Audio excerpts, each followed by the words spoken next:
Sebelum nonton, klik tombol subscribe dan like dong. Thank you.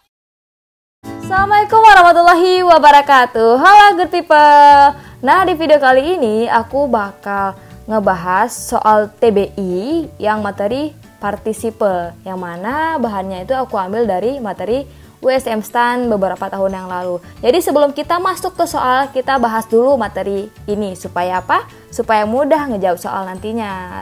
Oke? Dalam kata kerja atau verb itu ada bagiannya, itu ada verb 1, verb 2, verb 3, dan verb ing. Yang mana verb 1 ini present atau infinitive, verb 2 past.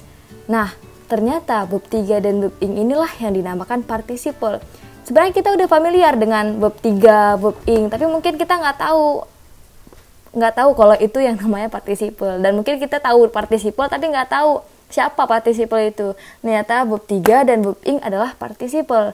Yang mana verb 3 itu dia past dan verb ing itu present. Pasti pernah kita dengar gini ya, past participle, present participle, tapi bingung. Padahal past participle itu verb 3 dan present participle itu verb ing atau verb tambah ing.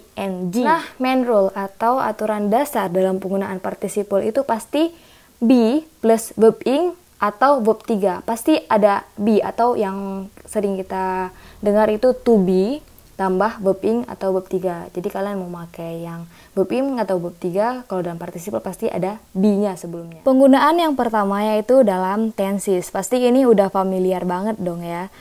Nah, kalau misalnya yang verb ing itu pasti tensesnya yang berkaitan dan berkenaan dengan continuous. Mau dia present continuous ataupun past future continuous, past perfect continuous, yang penting kalau ada continuous tensesnya itu pasti dia pakainya verb ing. Contoh aku kasih dari future continuous.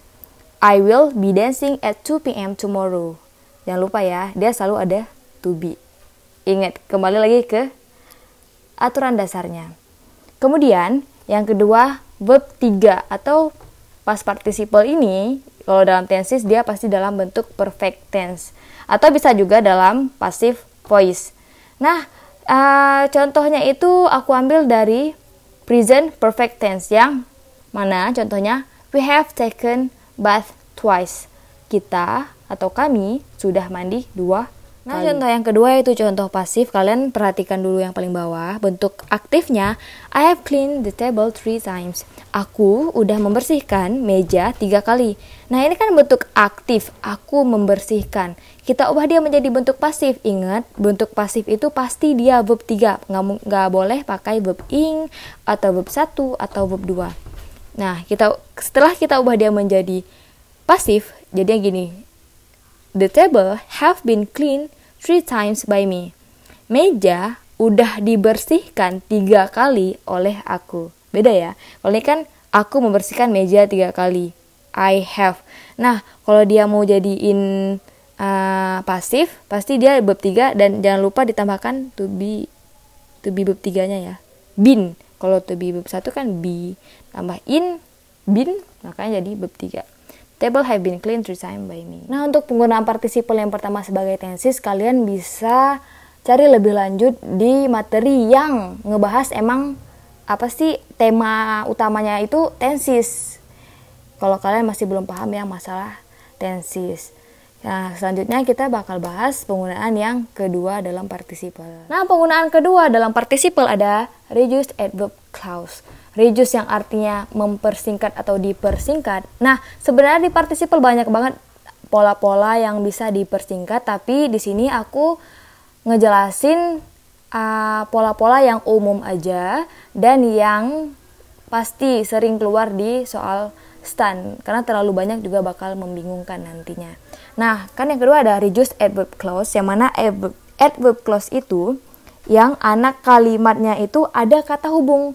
Tahu kan kata hubung itu apa? Ada conjunction. Anak kalimatnya itu adalah conjunction, yang mana when, because, dan lain-lain. Langsung aja kita lihat ke contoh di bawah ini.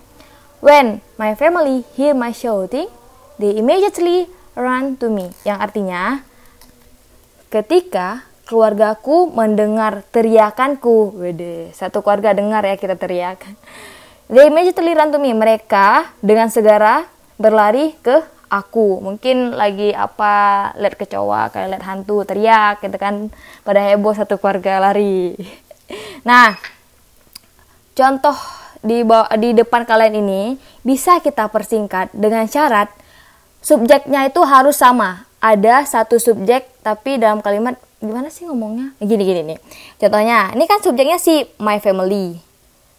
Nah, kemudian subjek keduanya they, yang mana si they ini juga refer ke my family. Nah, dalam satu kalimat ada dua subjek yang sama. Nggak apa-apa pakai they, mau pakai kata ganti lain, yang penting dia refer ke subjek yang pertama. Nah, kalau misalnya udah memenuhi syarat ini, kita bisa reduce, kita persingkat. Yang pertama caranya gimana? Hapus si my family ini.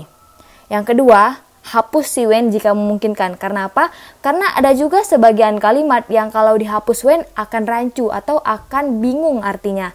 Jadi kalau misalnya dalam kalimat ini kayaknya nggak bingung deh. Kenapa? Kita hapus when. Nah, kembali lagi ke participle tadi. Participle dia antara verb ing atau verb 3, iya kan? Nah, yang mana verb ing ini dia untuk kalimat aktif, verb 3 untuk yang pasif. Nah, kira-kira ini ketika ibuku mendengar itu aktif atau pasif? Aktif kan? Nah, makanya langsung aja kita tambahkan ing di sini. Hearing my shouting, they immediately run to me. Yang sebenarnya kalimat aslinya itu ada when my family hearing my shouting. Boleh juga kan ketika kalian udah kalian persingkat gini, kalian ganti aja day ini jadi my family. Karena ntar orang nggak tahu day itu siapa. Kan ini misalnya kita udah persingkat. Hearing my shouting, my family immediately run to me. Biar orang tahu kalau day itu my family gitu. Penggunaan ketiga ada sebab akibat atau cause effect, yang mana conjunctionnya kita pakai because, since, as. Since, as di sini dia punya banyak arti ya, tapi dalam konteks ini kita ambil yang artinya karena gitu kan. Nah, langsung aja kita lihat contoh yang pertama ada because he was scared of the movie, Panji jumped into his mother's lap. Karena takut atau ditakutkan oleh movie, karena kan dia yang membuat dia takut ini kan si film ini. Panji loncat ke atas pangkuan ibunya. Nah, seperti tadi syarat yang pertama harus dua subjek yang sama dalam kalimat itu. Subjeknya kan si Panji, he ini refer ke Panji ya. Oh, berarti boleh dong. Kita reduce karena udah memenuhi syarat. Yang pertama tadi apa? Langsung aja kita hapus subjeknya. Nah, was to be. Kalau misalnya dia participle, verb 3, nggak ada lain. Dihapus semua to be-nya. Nah, dalam konteks ini, kira-kira because-nya ini kalau dihapus, bisa nggak?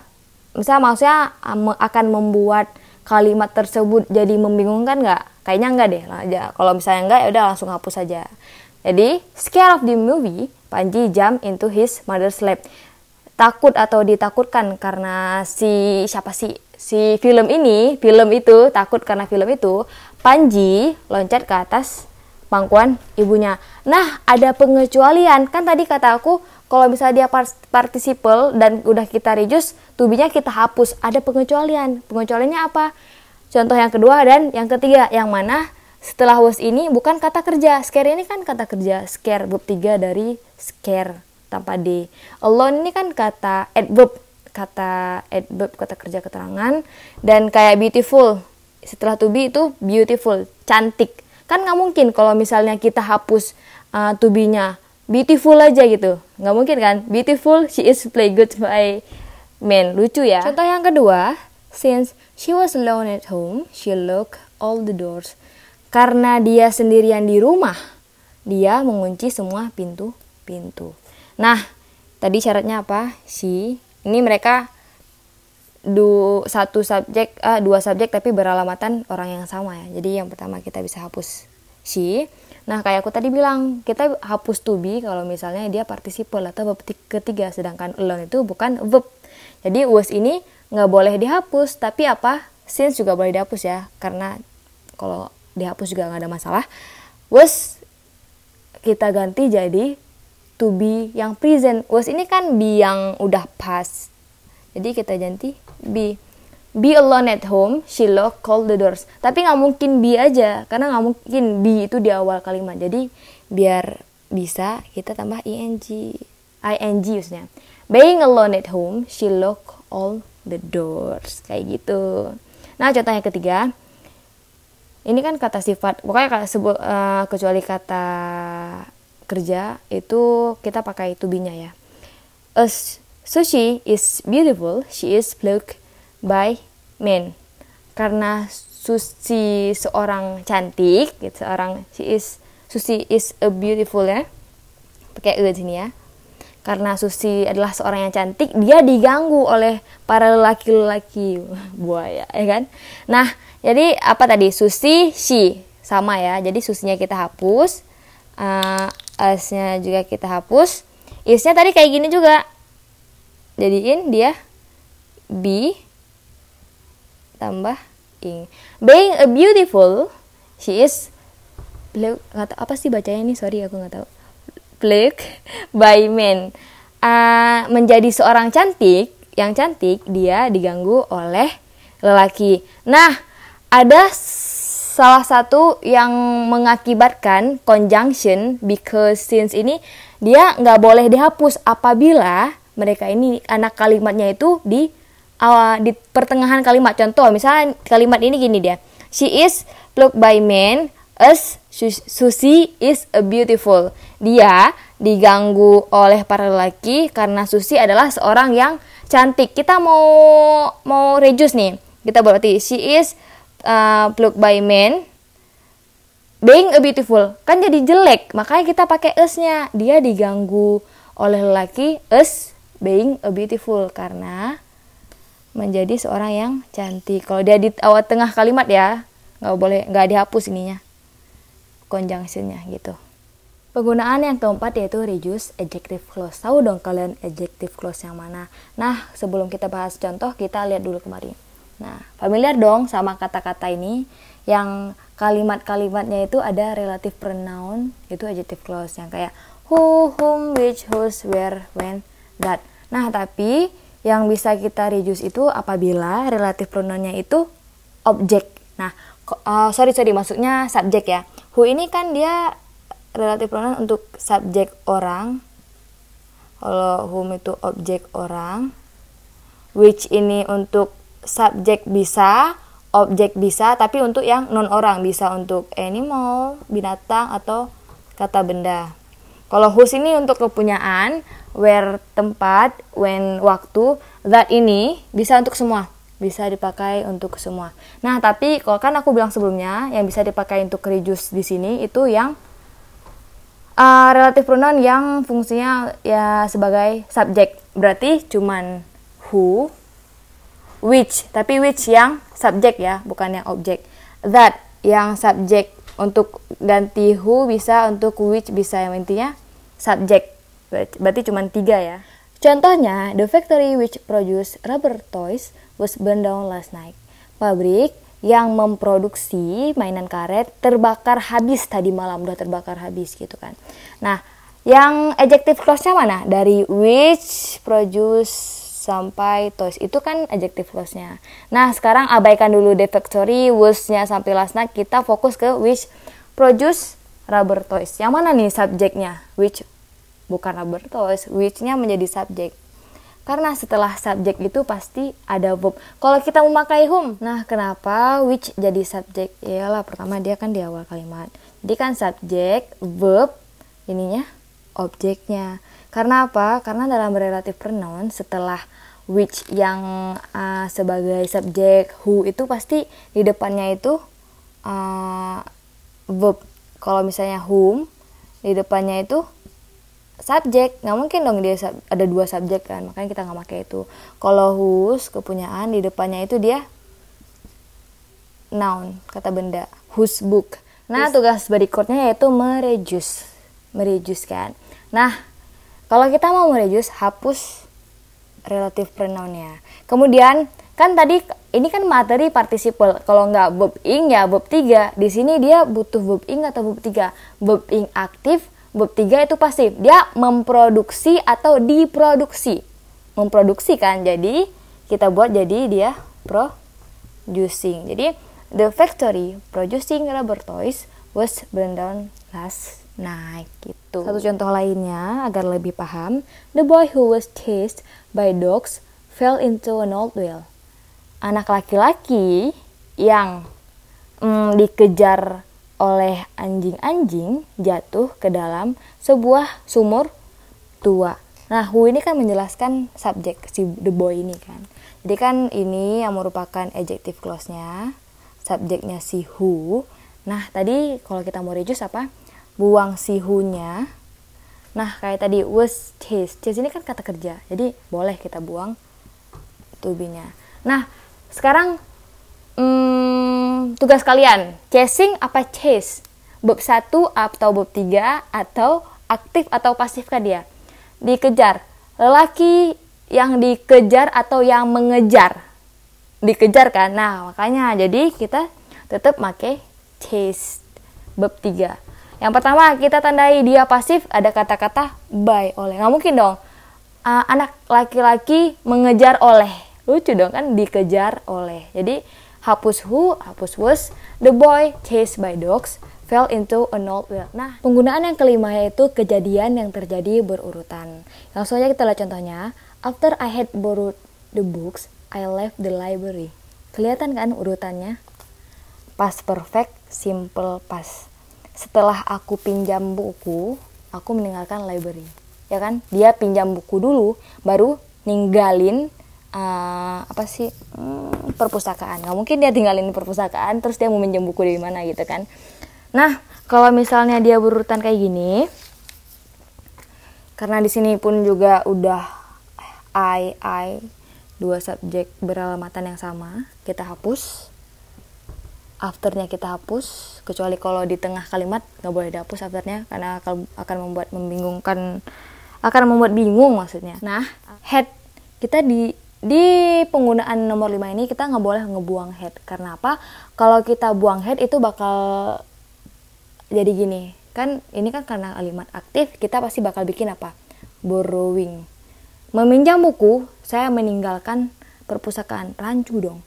Dan juga akan menjadi rancu karena bisa aja ini ntar kita kiranya sebab akibat. Kan kalau sebab akibat ataupun yang reduced adverb clause, gini kan caranya. Langsung kata kerja partisipalnya mau ing atau verb 3 gitu kan. Nah, biar dia kelihatan kalau ini menunjukkan kejadian berurutan, headnya tetap kita pakai, tapi menggunakan kata dasar. Kata dasar dari to be head apa? Have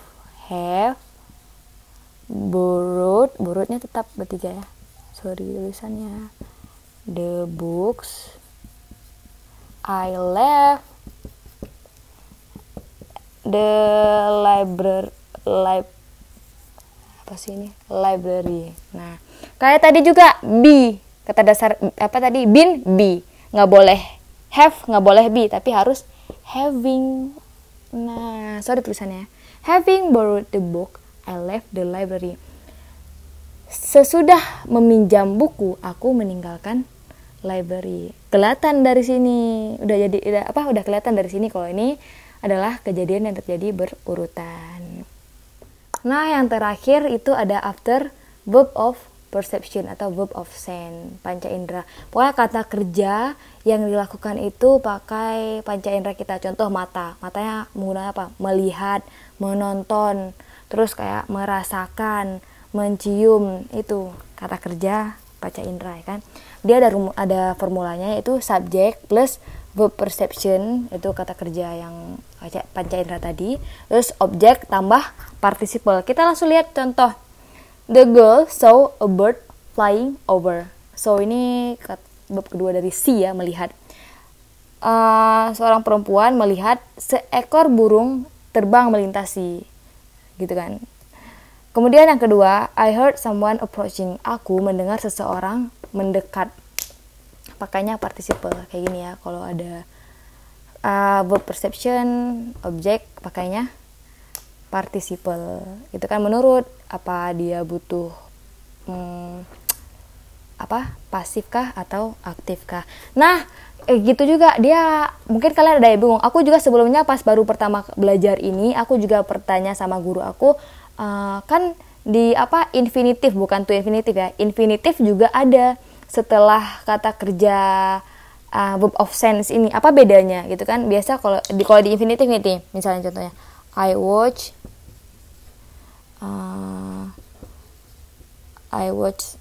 an artist sing a song. Nah, mereka kalau di infinitif setelah kata verb of sense ini, kata kerja panca indera, terus objek, terus harus infinitif atau verb dasar. Kan sama aja gitu kan. Nah, kata guru aku sih gini, kalau misalnya yang di participle, dia itu kata panca inderanya kayak ketidaksengajaan gitu. Contohnya, aku seorang wanita melihat seekor burung terbang. Jadi kan dia mungkin lagi di jalan tiba-tiba lihat tiba-tiba lewat burung kayak gitu. Itu kan ketidaksengajaan. Habis itu kalau yang mendengar ini, dia mungkin lagi duduk di mana, tiba-tiba dia kayak mendengar ada orang mendekat gitu, kayak ada suara jejak orang gitu kan, tapak orang gitu. Nah, tapi kalau misalnya yang di infinitif itu kayak emang kesengajaan. I watch an artist sing a song. Ini kan kayak kalian emang datang buat ngelihat itu. Dan pun kebanyakan kalau misalnya yang di participle itu setelah participle udah titik, udah jelas itu kalimatnya. Aku mendengar seseorang mendekat, titik. Seorang perempuan melihat seekor burung terbang, titik, udah gitu dah. Kan kalau ini nggak bisa dia sing doang gitu. Misalnya I watch an artist sing apa gitu kan, pasti ada kalimat setelahnya lagi, sing a song gitu. Kurang lebih begitulah kira-kira. While to buy the concert ticket, the man with the bird told the young ladies first. Ini kalimat aslinya, while the man was viewing, gini lah ya. Nah, kenapa aku tahu? Ya, karena kalau misalnya di sini dia simple past verb kedua, terus di sininya conjunctionnya while atau when, pasti dia pasangannya past continuous. Ini kalimat aslinya. Nah, karena dari pilihan jawaban itu sangat singkat, langsung aja kita mikirin, oh mungkin aja ini di reduce. Kenapa? Yang pertama, the man bisa kita hapus man, busnya kita hapus, langsung aja while queuing, kan ini aktif ketika mengantri, bukan diantri. While queuing, tahu apa sih ini? To buy the concert ticket, the man with the bird told the young ladies first. Jadi jawabannya C. The artificial flower blah blah blah from paper was sold in the market. Kira-kira ini apa nih? Nah, ini kan objek. Kita bisa memakai which is made, kan kenapa? Made from, dibuat dari. Jadi kita hapus which is-nya, tinggal made aja. Jadi jawabannya adalah C. Ini yang tadi penggunaan dia sebagai adjective clause ya, reduced adjective clause yang menggunakan relative pronoun. Membeli sebuah rumah, dia menyewa sebuah kamar kecil dekat dengan rumahnya. Ini kan ada being, ada having, udah pasti jawabannya antara A sama C. Yang mana kalau pakai being itu yang untuk menunjukkan sebab akibat, because. Yang having itu kata kerja yang kejadiannya ada urutan kejadiannya. Kira-kira setelah membeli rumah atau karena setelah tidak mampu membeli rumah atau karena tidak mampu membeli rumah. Apa nih kira-kira jawabannya? Kalau pakai being berarti kalimat aslinya because she is unable to buy a house, karena dia tidak mampu membeli rumah, dia menyewa kamar kecil. Kalau pakai having berarti after she had unable to buy a house, setelah dia nggak mampu membeli rumah, dia menyewa. Kayak agak cocok-cocok ya dua-dua, tapi kayak lebih cocok karena deh dia menyewa rumah ini karena dia nggak mampu beli rumah. Jadi yang lebih cocok A ya. Titik. Dengan konsekuensi sikapnya, Michelle menandatangani surat pengunduran dirinya. Kira-kira ini kan artinya malu atau memalukan. Malu dong. Berarti kalau misalnya sifat dia kebanyakan pakai yang ed. Yang kalimat aslinya yaitu because Michelle atau he is embarrassed with the consequence of his attitude, Michelle signed his resign letter. Ini sebab akibat ya. Anggap aja kalian nggak tahu arti dari nomor 127, tapi dari makna kita bisa lihat, oh ini pasti dia menggunakan which atau that. Yang mana the latest satellite ini dia adalah subject. Jadi pasti kalau nggak which is relaying sama that is relaying atau relate, tapi nggak ada yang relate doang. Jadi kita langsung ambil relaying. Jelas kan, yang mana which is sama atau that is itu entah bakal dihapus juga ya kan. Lagi-lagi tanpa kalian harus tahu artinya. Gini, pertama dia ada kata kunci by, yang mana pasti dia pakai participle yang past atau verb 3, nggak mungkin yang C. Dan nggak mungkin yang A. Kalau dia mau di awal bisa aja, tapi harus pakai having kayak tadi kan, nggak boleh. It supported, lagi-lagi nggak mungkin karena dia pasif, pasti harus ada to be di sini, setidaknya ada is, it is supported atau it was. Udah jelas dong, supported. Berarti ada yang direduce meskipun kalian nggak tahu yang direduce apa, tapi jelas jawaban. Nah itu dia tadi penjelasan tentang participle. Mohon maaf kalau kurang-kurang di pronunciation, tulisan, kata maupun penjelasan apapun itu, karena aku juga nggak terlalu master di Inggris. Aku share apa yang aku bisa dan aku mampu. Kurang lebih aku mohon maaf. Terima kasih semuanya. Jangan lupa subscribe, like, share, dan komen. See ya. Assalamualaikum warahmatullahi wabarakatuh.